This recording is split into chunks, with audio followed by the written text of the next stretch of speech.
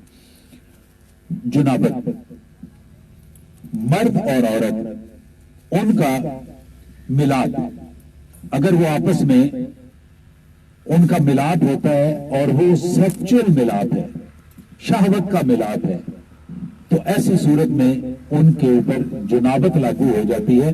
اور جنابت کے لیے میں 2-3 باتیں بتا دوں۔ نمبر 1، کسی شخص کی جنبی حالت میں آنا، اس کو جنبی ہونے کے لیے اگر اسے مادہ تولید جسے ہم منی کہتے ہیں وہ شہوت کے ساتھ خارج ہو جائے تو وہ حالت جنابت میں آ گیا۔ میں دوہرا دیتا ہوں، کوئی بھی مرد اس کو شہوت کے ساتھ مادہ تولید یعنی منی خارج ہو گئی اس کے جسم سے تو اس کا جسم جنبی ہو گیا، اب وہ جنابت کی حالت میں، اس کے اوپر غسل کرنا واجب ہو گیا۔ جب تک وہ غسل نہیں کر لیتا اس وقت تک وہ مسجد میں بھی داخل نہیں ہو سکتا، اس وقت تک وہ کسی قسم کی نماز بھی نہیں پڑھ سکتا۔ یہ جنابت کی ایک۔ دوسری جنابت کی، مرد اور عورت آپس میں ملے، شہوت سے ملے، ان کا دخول ہو گیا،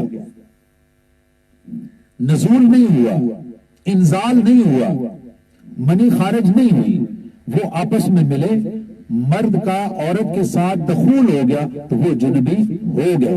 ان کی جنابت کے لیے منی کا خارج ہونا ضروری نہیں ہے، ان کے ملنے کے ساتھ، ان کے ملاپ کے ساتھ، دخول کے ساتھ وہ جنبی ہو گئے۔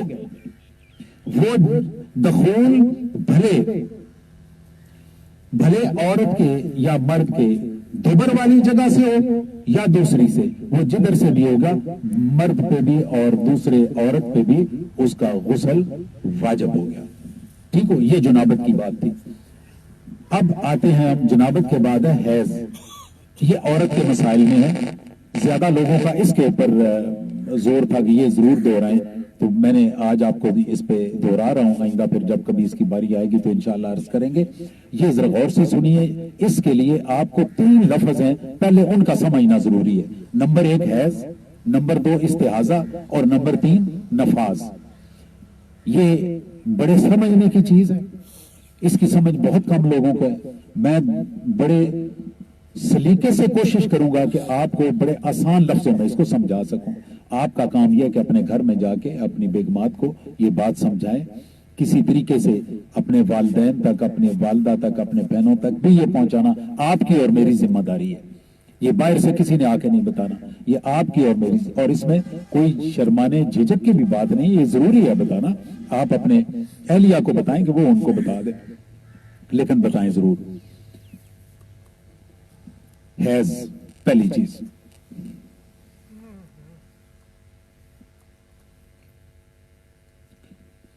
عورت کو اللہ تعالیٰ نے اس طرح سے بنایا ہے کہ اسے 30 دن کے اندر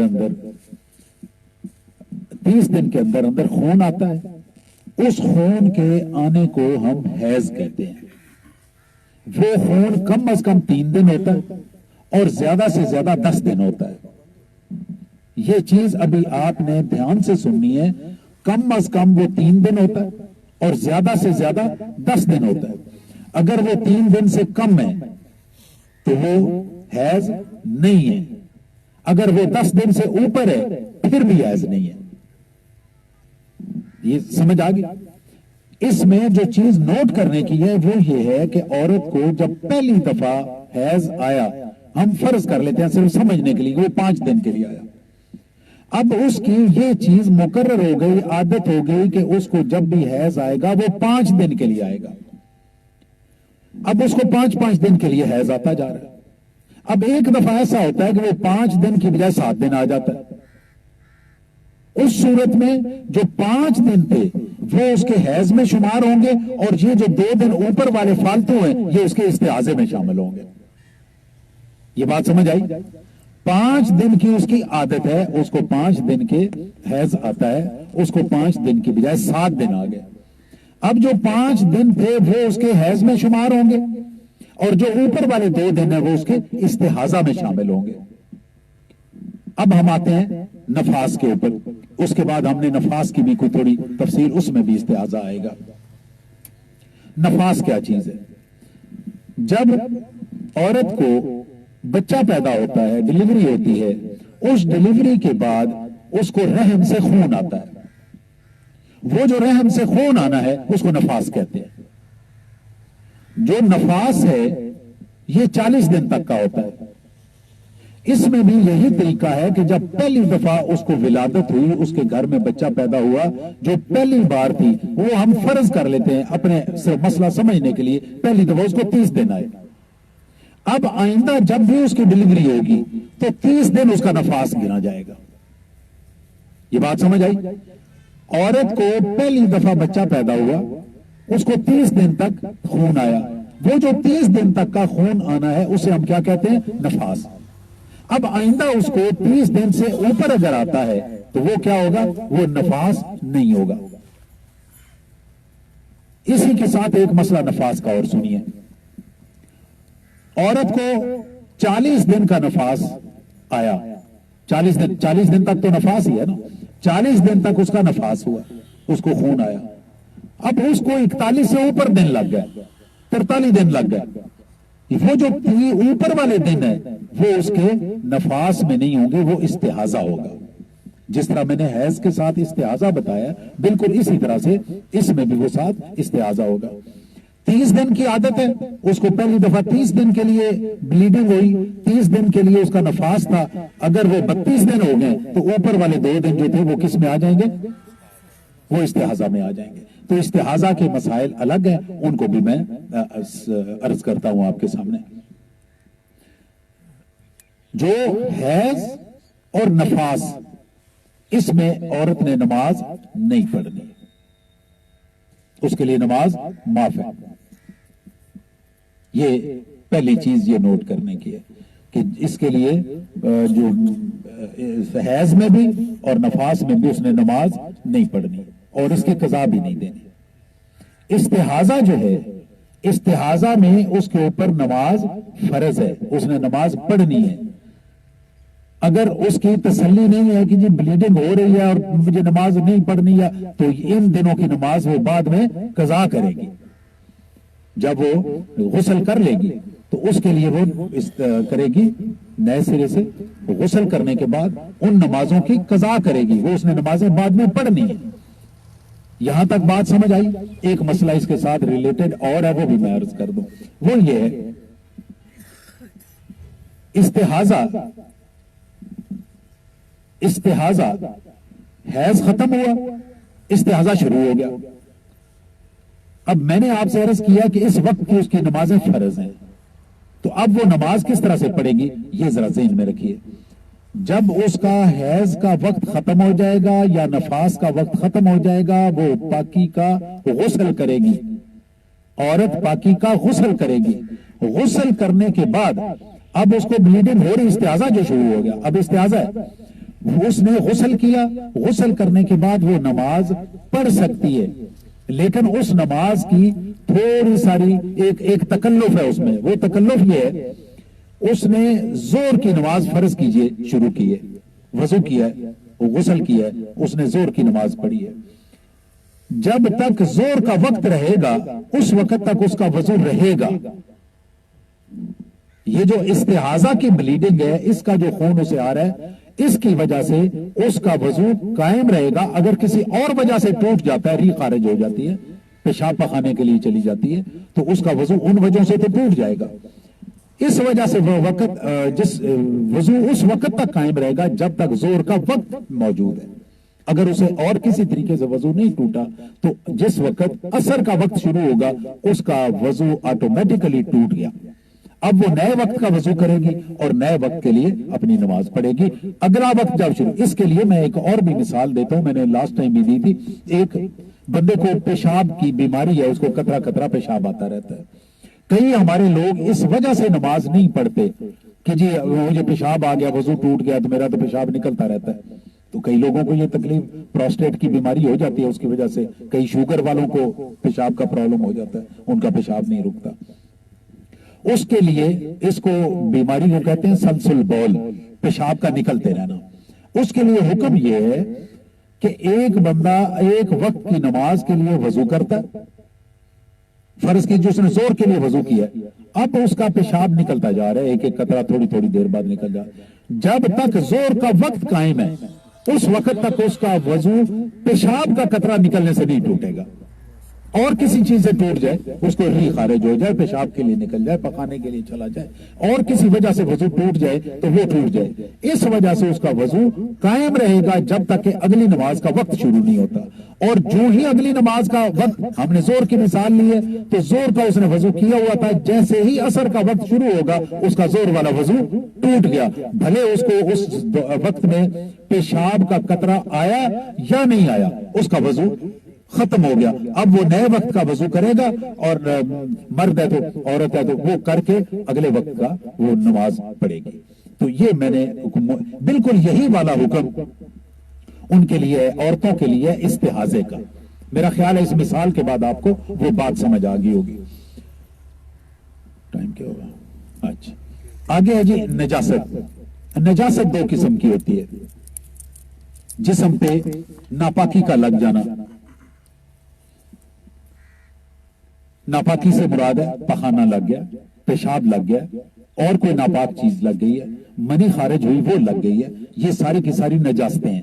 یہ آپ کے اس کو نظر آتی ہیں، ان کو ہم نجاست کہتے ہیں. اب نجاست دو قسم کی ہوتی ہے. ایک ہوتی ہے نجاست حکمیہ اور دوسری ہوتی ہے نجاست حقیقہ. جو نجاست حکمیہ ہے یہ وہ ہے جو نظر نہیں آتی، جو نظر نہیں آتی. مرد کو احتلام ہو گیا، عورت کو احتلام ہو گیا، مرد اور عورت آپس میں ملے اور ان کے اوپر غسل واجب ہو گیا. اب یہ نجاست نظر نہیں آ رہی، یہ جسم پہ آپ کو لگی ہی کہیں سے نظر نہیں آتی، تو یہ نجاست حکمیہ ہے. اور دوسری ہے نجاست حقیقہ، وہ نجاست جو نظر آتی ہو. پیشاب لگ گیا، پخانہ لگ گیا، جس طرح میں نے مثالیں دی ہیں، منی لگ گئی، مزی لگ گئی، استحاضہ کا خون لگ گیا، یہ ساری کی ساری چیزیں کیا ہیں؟ یہ غلیظہ میں آتی ہیں، یہ نظر آتی ہیں. اب جو نظر آنے والی ہیں، اب ان کے لیے جو احکام ہیں وہ آپ ذرا سن لیجئے. اس کے لیے احکام یہ ہیں، اگر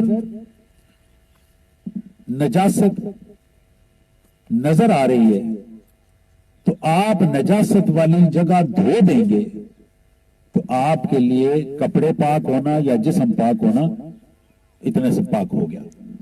آپ کو نظر آ رہا ہے کہ اس جگہ پہ یہ نجاست لگی ہوئی، آپ نے اس کو دھو دیا. آپ کے کپڑے کو پیشاب لگائے، آپ کو معلوم ہے کہ اس جگہ پہ لگا، آپ اس جگہ کو دھو دیں، آپ کا کپڑا صاف ہو گیا. اب دوسری صورت یہ ہے کہ آپ کو وہ نجاست معلوم نہیں کہ کہاں لگی ہے. یہ تو پتا چلا کہ میرا مثال کے طور پہ پیشاب نکل گیا، وہ میرے کپڑوں کو لگ گیا، یہ تو آپ کو پتا چل گیا. یہ پتا نہیں چلا کہ پیشاب لگا کدھر ہے. اب اس صورت میں آپ کو کپڑے کا دھونا ضروری ہے. بالکل اسی طرح سے آپ کے جسم کو نجاست لگ گئی ہے لیکن آپ کو پتا نہیں چل رہا کہ کہاں پہ ہے. ایسی صورت میں بھی آپ کا غسل کرنا ضروری ہے تاکہ جسم پہ جس جگہ پہ بھی غلاظت لگی ہوئی ہے وہاں سے وہ غلاظت اتر جائے.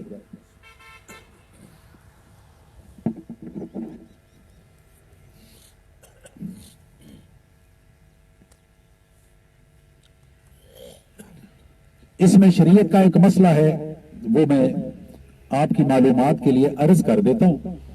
لیکن اللہ تعالیٰ نے اور رسول اللہ صلی اللہ علیہ وسلم نے اسلام میں مسلمان کو پاکی کی اتنے کی ہدایت کی ہوئی ہے کہ ہماری اس پہ تسلی نہیں ہوتی. یہ حقیقت ہے. اور یہ جو احکام اور یہ ہمارا اس طرح سے پاک ہونا یہ صرف مسلمانوں کے ساتھ ہے، اور کوئی بھی اس طرح سے مذہب پاکی کا حکم نہیں دیتا. اس میں یہ ہے کہ آپ کے ہاتھ پہ کوئی نجاست لگ گئی ہے، ہاتھ کے چوتھائی حصے تک کی جو نجاست ہے وہ قابل قبول ہے، اس کے ساتھ آپ نماز پڑھ سکتے ہیں. لیکن میں نہیں سمجھتا کہ کسی مسلمان کی اس پہ تسلی ہوتی ہو. تھوڑی ساری بھی نجاست لگی ہوئی ہو تو ہمارا دل نہیں کرتا. تو مناسب یہی ہے کہ آپ اس میں شک میں نہ پڑیں، آپ اس کو دھوئیں. اگر نظر آ رہی ہے، اگر نہیں نظر آ رہی تو آپ غسل کر لیں. پاک ہونے کا طریقہ جنابت میں، حیض میں، نفاس میں، استحاضے میں، ان سب استحاضہ کے لیے تو پاکی کی ضرورت نہیں ہوتی، باقی چیزوں میں پاکی کی ضرورت ہے. اس کے لیے میں عرض کر دیتا ہوں کہ غسل کے 3 فرض ہیں. غسل واجب کے 3 فرض ہیں. اگر ان 3 فرضوں میں سے کوئی فرض رہ گیا یا پوری طرح ادا نہیں ہوا تو غسل نہیں ہوا. اس لیے جو غسل ہے، یہ میں عام طور پہ یہ گزارش کیا کرتا ہوں کہ جب بھی آپ غسل کریں، جب بھی غسل، مثلا جمعہ کا غسل ہے، یہ سنت ہے، یہ واجب نہیں ہے، تو آپ اگر سنت غسل بھی کر رہے ہیں پھر بھی آپ اس طرح سے کریں جس طرح غسل واجب ہے، تاکہ اگر پچھلا غسل ٹھیک نہیں ہوا تھا تو آج وہ پورا ہو جائے. میری بات سمجھ رہے ہیں نا؟ اس لیے جب بھی آپ غسل کے لیے جائیں آپ غسل اس طرح سے کریں جس طرح غسل واجب ہے. اس میں سنت کی ساری باتیں آ جاتی ہیں اور پاکی بھی اس میں ہو جاتی ہے. تو اس میں 3 فرض ہے. جو پہلا فرض ہے وہ ہے کلی کرنا، اور کلی اتنی دور تک کرنا کہ جہاں پہ آپ کا حلق ہے اس حلق تک پانی پہنچے. اگر آپ کا روزہ ہے تو تھوڑی ساری احتیاط کریں کہ حلق سے پانی نیچے نہ اترے. اگر آپ کا روزہ نہیں ہے تو پھر اپنی پورے کے پورے طریقے سے حلق تک کی کلی کریں. یہ کرنا آپ کے لیے فرض ہے. اگر اندر کلی کے دوران منہ میں حلق تک ایک بال برابر بھی جگہ خشک رہ گئی تو آپ کا فرض پورا نہیں ہوا اور آپ کا غسل نہیں ہوا. آپ حالت جنابت میں، غسل کرنے کے باوجود آپ حالت جنابت میں. دوسرا فرض ہے ناک میں پانی ڈالنا. ناک کے اندر پانی ڈالنا، جہاں تک یہ نرم جگہ ہے اس جگہ تک پانی ڈالنا اور پانی پہنچانا. اگر اندر پپڑی جمی ہوئی ہے تو اس پپڑی کو اتار کے اندر کی جلد، کیونکہ جلد کو گیلا کرنا ضروری ہے، جلد کو گیلا کرنا ضروری ہے. اگر پپڑی جمی ہوئی ہے تو اس کے لیے پانی اندر جلد تک نہیں پہنچے گا، اس لیے آپ کا غسل نہیں ہوگا. پپڑی اتار کے ناک صاف کر کے پانی ڈالنا اور یہ دور تک پانی ڈالنا جہاں تک کہ یہ نرم جگہ ہے اس جگہ تک ڈالنا. یہ ہمارے لیے فرض ہے دوسرا. اور تیسرا فرض ہے سر سے لے کر پاؤں تک پورے جسم کو دھونا. پورے جسم کو دھونے سے مراد یہ ہے کہ پانی اس طرح سے بہانا، اتنا پانی بہانا کہ آپ کے سر سے لے کر پاؤں تک ایک بال برابر جگہ بھی خشک نہ رہ جائے. کئی دفعہ اس طرح سے ہوتا ہے کہ ہم پانی اوپر سے بہا رہے ہوتے ہیں تو نیچے بلبلے بن جاتے ہیں، ان بلبلوں کے اوپر سے پانی گزر جاتا ہے. اب نیچے جو جلد ہے وہ خشک رہ جاتی ہے. اگر اوپر سے پانی گزر گیا اور نیچے بلبلا بن گیا اور اندر جگہ خشک رہ گئی تو اس صورت میں غسل نہیں ہوا، اس صورت میں غسل نہیں ہوا. اب غسل کے لیے یہ ضروری ہے کہ آپ جس وقت پانی جسم پہ ڈالیں تو اوپر اچھے طریقے سے ہاتھ ماریں تاکہ اگر کوئی بلبلا آپ کے جسم پہ کسی جگہ پہ، ٹانگ پہ، بازو پہ بن گیا تو وہ اتر جائے. اس میں ایک پریشانی کمر کی ہوتی ہے کہ جب آپ کمر پہ پانی ڈالتے ہیں تو وہاں ہاتھ نہیں پہنچتا، نظر بھی نہیں پہنچتی. اس کے لیے میں جو سجیسٹ کرتا ہوں، آپ کو تجویز دیتا ہوں، وہ یہ ہے کہ اپنے پاس ایک کپڑا رکھیں، جب کمر پہ پانی گرائیں منہ دوسری طرف کریں اور اس طرح سے کر کے وہ کپڑا ہلاتے جائیں اور کمر کے نیچے تک لیں تاکہ اگر یہاں پہ کوئی پانی کا بلبلا کمر پہ بن گیا تو وہ آپ کا وہ صافہ یا کپڑا چلانے سے وہ ٹوٹ جائے اور اس کے نیچے پانی. اب اس میں غسل میں 2 ایک چیزیں اور سن لیجئے. غسل کرنے سے پہلے جو آداب ہیں وہ یہ ہیں، سب سے پہلے ہاتھ دھوئیے، استنجا کیجئے، پورا وضو کیجئے. پورا وضو کرنے کے بعد اب میں وہ ساری چیزیں نہیں دہراتا، وہ آپ کے لیے اتنا کافی ہے. ہاتھ دھوئیں، استنجا کریں، پورے کا پورا وضو کریں جس طرح آپ نماز کے لیے کرتے ہیں. اس کے بعد آپ غسل کریں، نہائیں. یہ طریقہ واجب غسل میں بھی ہے. جب آپ وضو کرتے ہیں تو منہ میں کلی کرنے آپ نے پانی ڈالنا ہے تو وہ آپ کا وہ فرض پورا ہو جائے گا. ناک میں پانی ڈالیں گے دوسرا پورا ہو جائے گا. جب آپ نہائیں گے تو آپ کا پورے کا پورا ہو. غسل جب آپ نے وضو کر لیا تو غسل واجب کی صورت میں بہتر یہ ہے کہ آپ دوبارہ منہ میں پانی ڈالیں، کلی کریں تاکہ وہ جو فرض ہے وہ فرض کے حساب سے ادا ہو. اسی طرح سے ناک میں جو آپ نے پہلے وضو کیا ہے، وضو میں آپ نے منہ میں پانی ڈال لیا، کلی کر لیا، ناک میں بھی پانی ڈال لیا، لیکن اس کے بعد دوبارہ اگر آپ کرتے ہیں وہ فرض کے حساب سے، وضو کے حساب، کیوں وضو میں جو کلی ہے وہ سنت ہے، وضو کی کلی سنت ہے. یہ اگر کم ہو جائے یا رہ بھی جائے پھر بھی وضو ہو جائے گا، لیکن غسل کی کلی جو ہے وہ فرض ہے، وہ رہ گئی تو آپ کا غسل نہیں ہوگا. اس کے بعد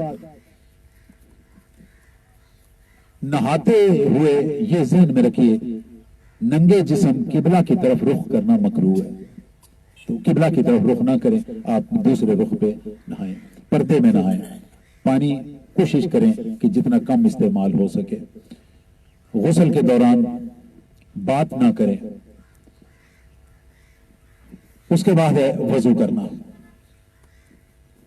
اب وضو میں صرف اور صرف فرائض تک رہوں گا، باقی ہم سب مسلمان ہیں، وضو کرتے ہی ہیں۔ وضو کے 4 فرائض ہیں، اگر کوئی فرض رہ گیا تو آپ کا وضو نہیں ہوا۔ کوئی بھی عبادت اس میں جو فرض چیزیں ہیں یا واجب چیزیں ہیں وہ رہ جائیں تو نماز وہ عبادت نہیں ہوتی۔ آپ نے نماز پڑھنی ہے، آپ نے حج کرنا ہے، آپ نے روزہ رکھنا ہے، اس کے اندر جو فرائض ہیں، اگر فرائض میں سے کوئی چیز رہ گئی تو پھر آپ کا وہ عبادت نہیں ہوئی، آپ کو وہ دوبارہ دہرانی پڑے گی۔ تو وضو کے 4 فرض ہیں۔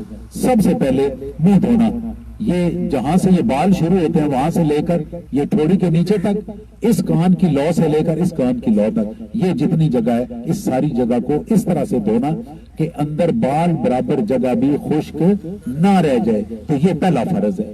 جو دوسرا فرض ہے وضو کا وہ یہ کونیوں تک بازو کا دھونا، یہاں سے لے کر اس جگہ تک کونی تک اس کا دھونا، اور اس طرح سے دھونا کہ اس میں بھی بال برابر جگہ خشک نہ رہ جائے۔ سر کا مسح کرنا، کم از کم چوتھے سر کا، پورے سر کا مسح کرنا سنت ہے اور چوتھے سر تک کا مسح کرنا فرض ہے۔ اس لیے اگر چوتھے سر سے کم آپ نے مسح کیا تو پھر آپ کا سر کا مسح نہیں ہوا۔ اور وہ طریقہ یہ ہے کہ آپ اپنے ہاتھ جو ہیں وہ پانی میں گیلے کر لیں، گیلے کرنے کے بعد یوں کر کے اپنے سر پہ یوں لگائیں، یہ چوتھے سر سے زیادہ تک، اور گردن تک اگر آپ لے کے جاتے ہیں تو آپ کا مسح کی جو سنت ہے وہ بھی پھر پوری ہو جائے گی۔ تو یہاں تک لے جا کے آپ مسح کریں، اس کے بعد اپنے پاؤں دھوئیں۔ یہ جو باقی چیزیں کان کا وہ کرتے ہیں اور کان کے پیچھے لگاتے ہیں گردن پہ، یہ سنت ہے۔ اس کے بعد آپ نے پاؤں دھونے ہیں، پاؤں دھونے جو ہے یہ فرض ہیں، ٹخنے سمیت، جو آپ کے گٹے ہیں ٹخنے اس کے سمیت اس کو دھونا فرض ہے، اور اس کو بھی اس طرح سے دھونا کہ بال برابر جگہ خشک نہ رہ جائے، یہاں تک کہ یہ فرض ہیں۔ ہاں ایک چیز اس میں اور عرض کر دوں، کچھ لوگوں کو اس میں اشکال ہے کہ جب ہم وضو کرتے ہیں تو پاؤں پہ سردی میں مسح کر لیا جاتا ہے، یہ چیز ذہن میں رہی ہے، مسح کرنے کے لیے موزے پہننا ضروری ہے۔ اگر آپ نے موزہ پہنا ہوا ہے، موزہ کس کو کہتے ہیں؟ موزہ اس جراب کو کہتے ہیں جس کے اندر سے ہوا نہ گزر سکے۔ یہ جو ہم جرابیں، جو میں نے ابھی جرابیں پہنی ہوئی ہیں، یہ موزے نہیں ہیں، اس کے اندر سے ہوا گزرتی ہے۔ جو چمڑے کے موزے ہوتے ہیں اگر آپ نے وہ پہنے ہوئے تو آپ اس کے اوپر مسح کر سکتے ہیں سردی کے لیے۔ یہ اللہ کے رسول صلی اللہ علیہ وسلم نے ہمیں اس کی آسانی دی ہے۔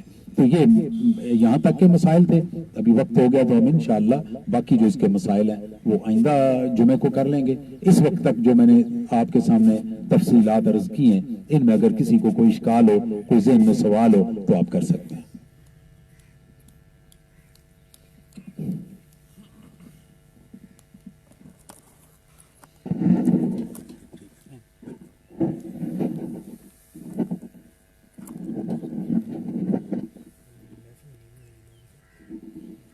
کل وہ سلیم صاحب والی مسجد میں جو رمضان والا محلہ ہے ان کی مسجد میں کل عشاء کے بعد محفل ہے، تو اس میں انشاءاللہ میں نے بھی حاضر ہونا ہے، اور انہوں نے جو مجھے عنوان دیا ہے وہ ہے کہ والدین کے حقوق۔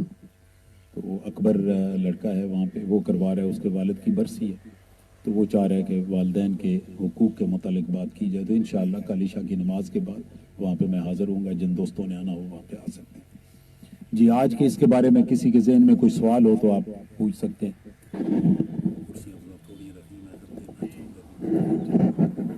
ایک سوال ہے جی جی سردیوں میں ذرا مسا ہلکا نہ کر لیں، سردیوں میں بال یعنی تھوڑا یا این کر لے، بال ہلکا ہو سکتا ہے۔ میں عرض کر دینا، ان کا کہنا ہے کہ سردی میں مسا ذرا ہلکا کر لیں۔ جو آپ نے ٹھنڈا پانی لگانا ہے وہ تو ہاتھ کو لگانا ہے، ہاتھ کو لگ گیا، آگے آپ ہلکا کریں یا پورا کریں، زور لگائیں یا نہ لگائیں، کہ سر تے گلا نہیں نہ کرنا۔